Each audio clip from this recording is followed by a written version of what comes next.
with the sympathetic nervous system. So when our clients are hyper aroused, their body becomes immobile. They may collapse, feel stuck. These are their words. Clients aren't on workshops learning these words. They're coming in and telling you, I feel numb, frozen. I feel like there's deadness in my body. Yeah. The fascia clamps down and restricts what it contains. Also think about that it hardens overnight. Just notice your shoulders, do they feel a bit looser from this morning? They harden overnight when we sleep and in cold weather.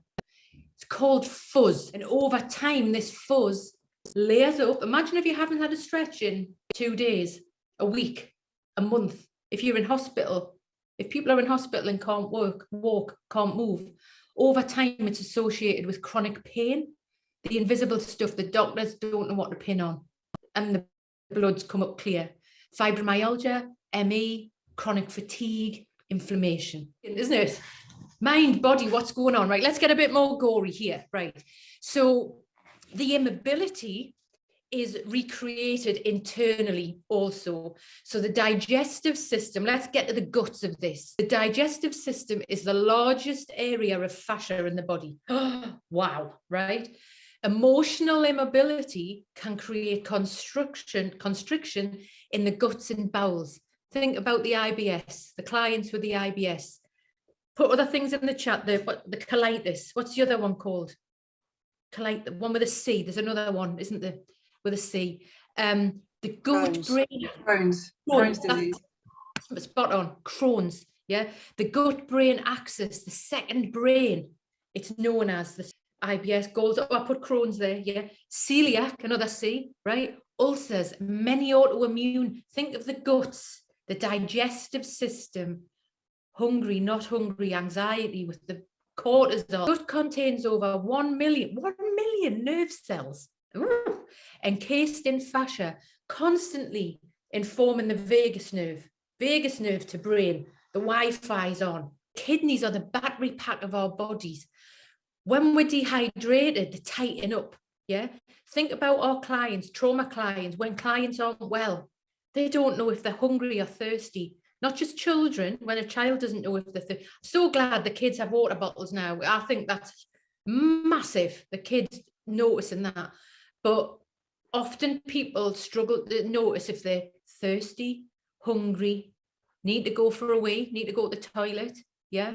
So in the freeze response, we are disconnected and we lose contact with our body and our agency is gone. So now let's look at the vagus nerve in fascia. So the wandering nerve, in Latin, it's known as the wandering nerve.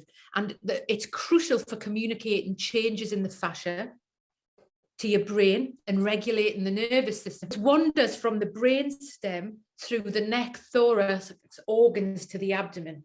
It's the chief neurotransmitter of the parasympathetic nervous system, and 80% of the vagus nerve fibers connect body to brain, right? It is encased in fascia, sending messages to reduce heart rate, anti-inflammatory chemicals.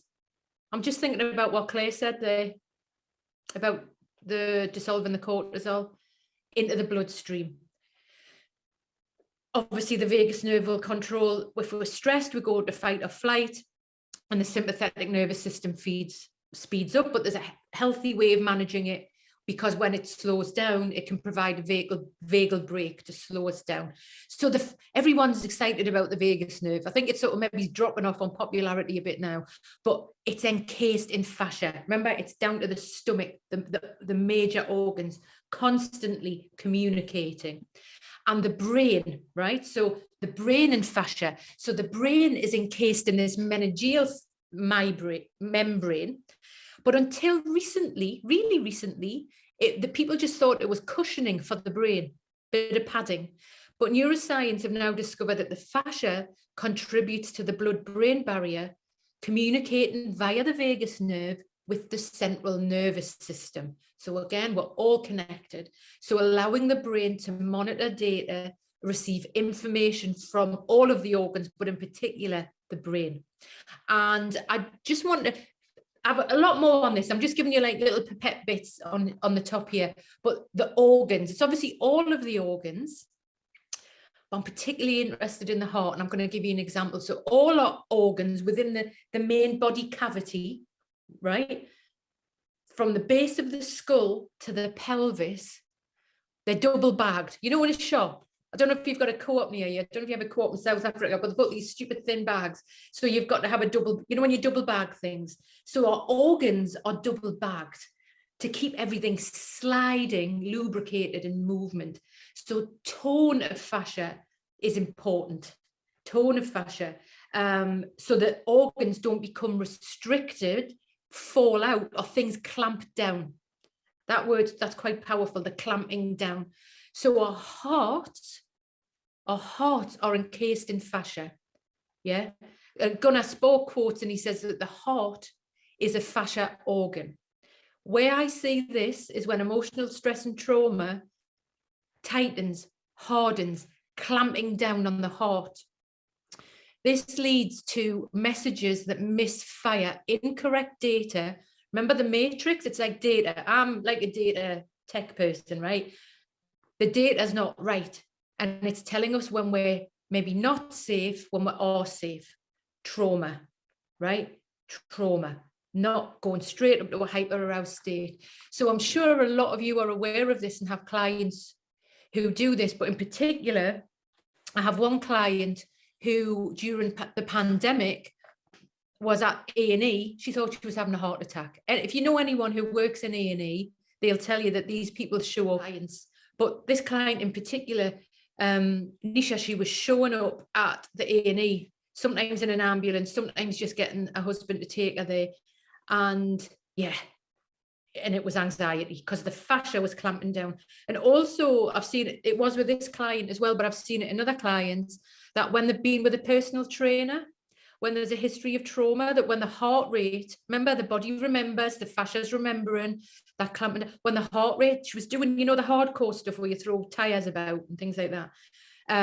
It was kicking it off. And I've had that a few times where have other people seen this with the physical stuff, it's just too much. And then they're just flooded and they go into freeze, really impacted. One doctor had said to a man I work with, because he's another one who was in all the time, the doctor just said, you need to go for a run. I need you not to come here. You need to go running to burn the adrenaline off, to burn the cortisol off.